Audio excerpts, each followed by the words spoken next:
আসসালামু আলাইকুম সবাইকে। আশা করছি যে যেখানে আছেন আল্লাহর অশেষ রহমতে ভালো আছেন, সুস্থ আছেন।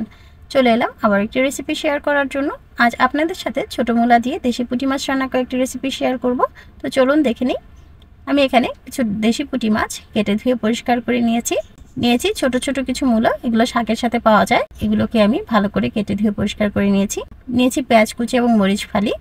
এরপর একটি কড়ার মধ্যে পেঁয়াজ কুচি এবং মরিচ ফালিগুলো দিয়ে দিচ্ছি 1 চা চামচ পরিমাণ আদা রসুন বাটা, স্বাদ মতো লবণ যে যেমন খেতে পছন্দ করেন, 1/2 চা চামচ পরিমাণ হলুদ গুঁড়ো এবং 1/2 চা চামচ মরিচ গুঁড়ো।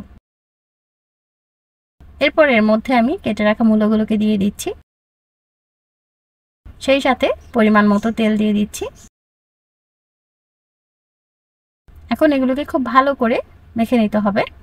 মশলাটা বেশ সময় ধরে আমি মাখিয়ে নেব, যাতে করে মূলাটা অনেকটাই নরম হয়ে যায় এবং পেঁয়াজগুলো নরম হয়ে যায়।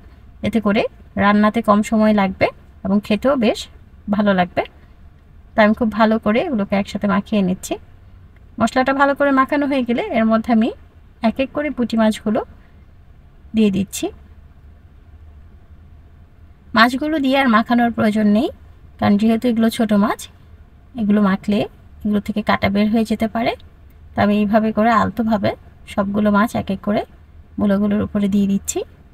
এরপর আমার হাতে থাকা মশলাটাকে জাস্ট পানি দিয়ে ধুয়ে তরকারির মধ্যে দিয়ে দিলাম এবং সামান্য আরেকটু পানি অ্যাড করে দিয়েছি। এখন এটাকে আমি চুলায় বসিয়ে দেব। চুলার ফ্লেমটাকে মিডিয়ামে রেখে এটাকে ঢাকনা দিয়ে ঢেকে সিদ্ধ হওয়া পর্যন্ত রান্না করে নেব। তা আমি প্রায় 15 থেকে 20 মিনিট পরে দেখাচ্ছি। দেখুন, অলরেডি আমার মূলাগুলো সিদ্ধ হয়ে গেছে। তো এই পর্যায়ে আমি এর মধ্যে কিছু ধনিয়া পাতা অ্যাড করে দেব।